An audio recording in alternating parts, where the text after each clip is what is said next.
Things tend to come in batches here at Lykins Motorsports. We got a 408 Cleveland over here. This is another 408 Cleveland that we're going to be working on. Just started this build and just got the block in. This is for Mr. Steve. It's going to be, like I said, a 408. It is a 1970 351 Cleveland block, 2-bolt main, 4030 bore. I'll flip it over here in a second and you can see that the decks have been surfaced, mains have been aligned home with ARP fasteners. That's pretty much the standard run-of-the-mill that we like to do things.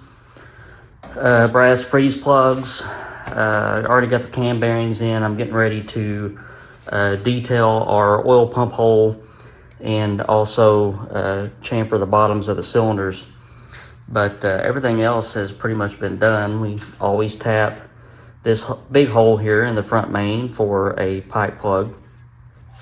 And the reason we do that is because you can see this passage that runs through here. It's getting, you basically get a double dose of oil. You get from this big hole and then this little hole right here.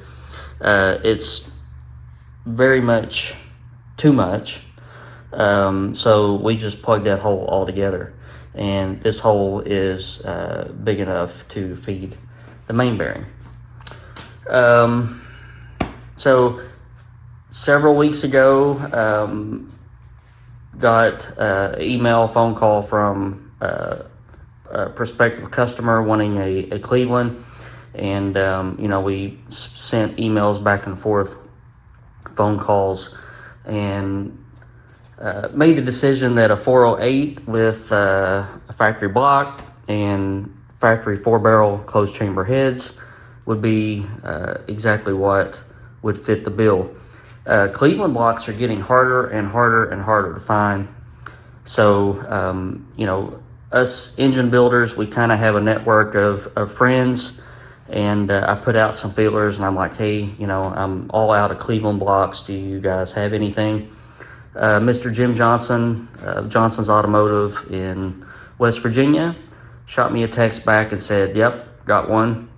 So typically when, you know, somebody's willing to sell a block that's, you know, that they have in stock or whatever, I think it's more of a courtesy to let them go ahead and do the work, because it is work to get a block just ready for shipping. You know, it takes time, it takes energy to get that done, and with people like Jim that I have respect for and have seen their work, I've collaborated with Jim on some cam stuff, and you know, we throw text messages back and forth, so I'm aware of his work, and I said, why don't you just go ahead and do the machine work to make it worth your while.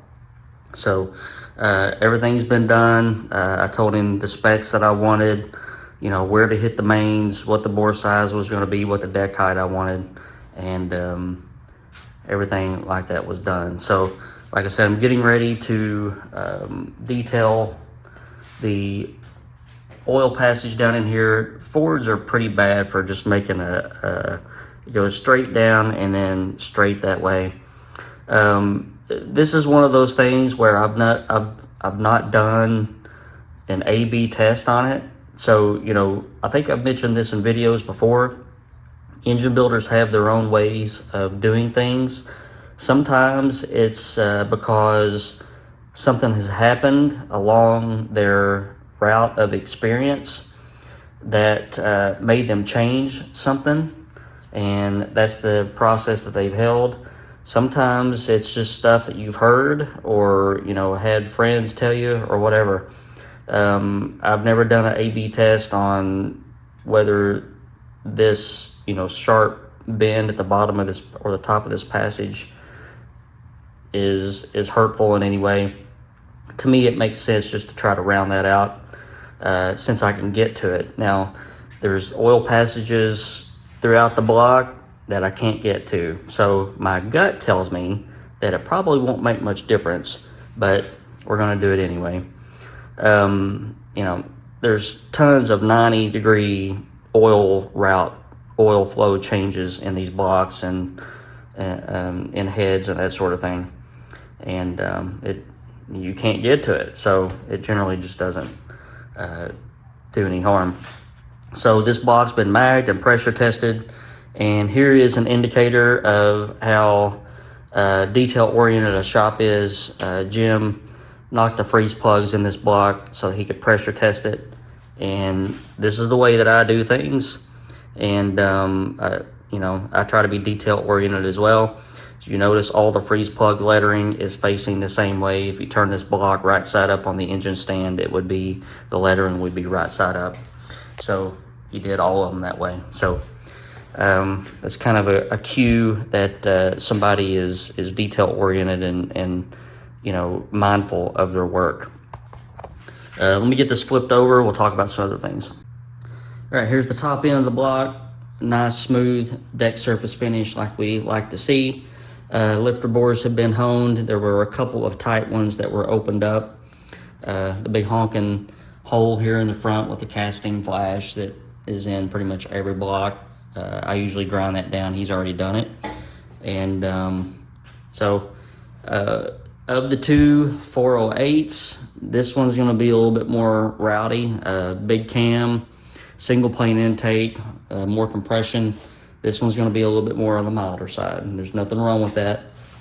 It'll still make plenty of horsepower and torque, and get Mr. Steve's car down the road pretty easily. So we've already got some parts in here for it.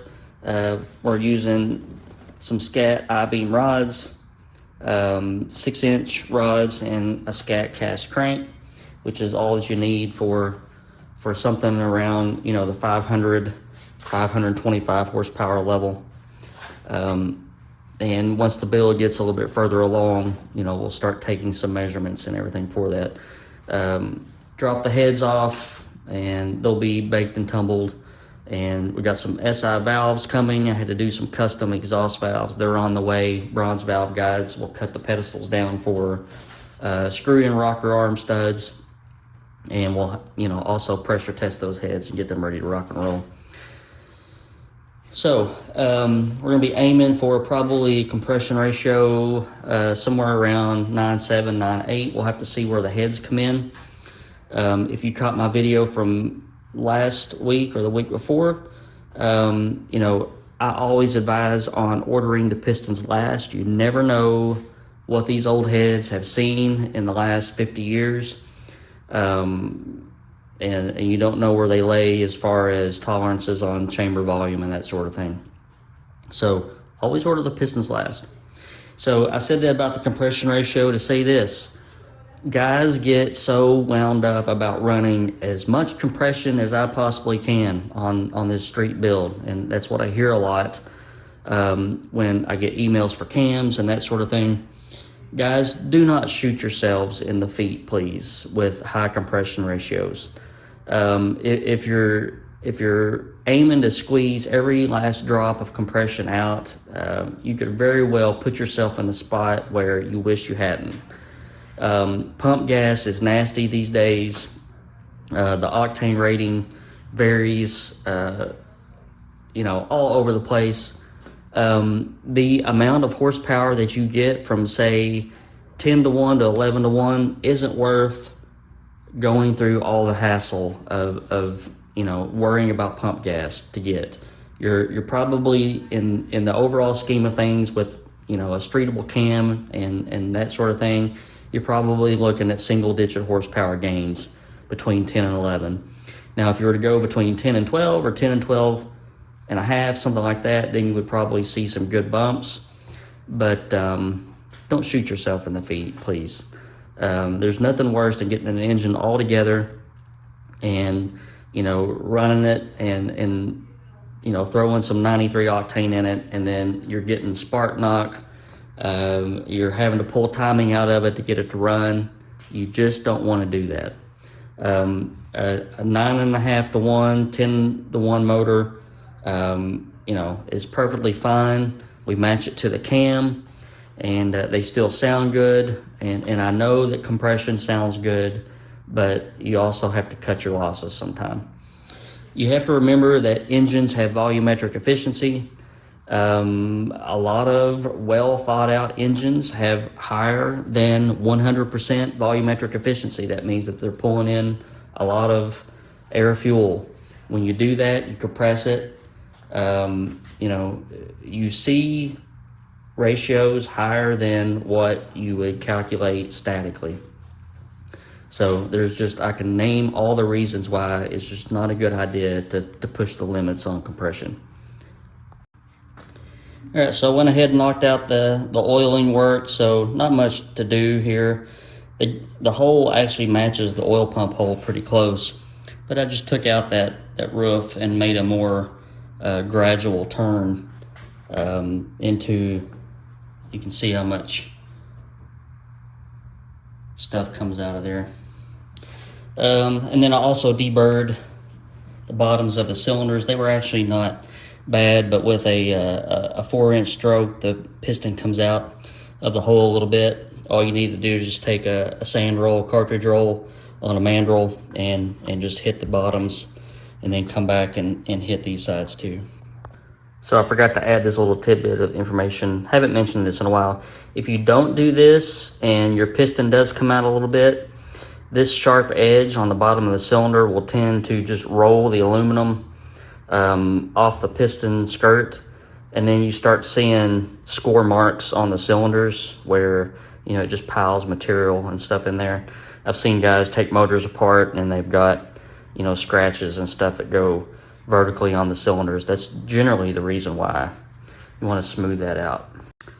Also want to take note that this is a 2-bolt main block.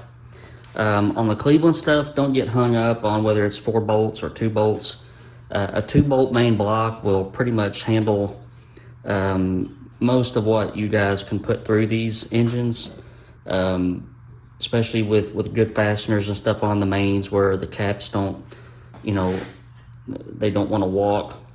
But a 4-bolt main block, you're usually looking at like a 351 Cobra Jet block for a 4-bolt main. It's just really not that important on 400, 500, 600 horsepower builds. I've built 351 Clevelands that have turned 8,000 RPM and made approaching 650 horsepower with the 2-bolt main caps, and not any problems there. So don't get hung up on trying to find a 4-bolt main block. In my opinion, it's just not that important. Here's a shot with the main caps, ARP main bolts. All right, so that's going to wrap that up. Be keeping your eye open for future videos on this one. Still waiting on a cam for Mr. Jack's 408. We got that from Bullet. It should be here, I would imagine, in a week or two. And we'll be able to get rolling hard on that build. And this one will be next in line as far as Cleveland's go. So you don't want to miss out on any new engine builds. Been a hectic week for me.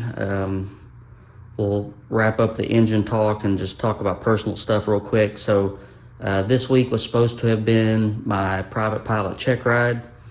It was scheduled for this past Wednesday. The DPE went way long on the check ride before mine, and he was afraid that we just wouldn't be able to get to fly before sunset. So we postponed until Thursday, so we get there first thing Thursday morning. I do my oral, passed my oral, 2 hours of just talking back and forth about aeronautical stuff. And then we went to get in the airplane and fired it up and noticed that the carbon monoxide detector had went off. So that pretty much killed the mood for the day there. Had to shut it down and send it into maintenance to see what was going on. So right now, next week looks like a bust, I think, as far as weather goes. And we're just going to have to play the cards and see what happens in the next week or two. The good thing is that the oral's out of the way. I don't have to pay any more money or anything like that. We'll just get everything going whenever we get the chance. So a few of you have asked, what's going on, what happened, and I just wanted to give an update. So hope you guys are having a good week. Again, it's raining Cleveland's in here, which is a good thing. Things tend to come in batches. I'll get a wad of FEs in here all of a sudden, then I'll get a bunch of small blocks, Windsors, and then all of a sudden it's Cleveland time, and it's just funny how things like that work. But hope you guys are doing well, and I'll catch you on the flip side.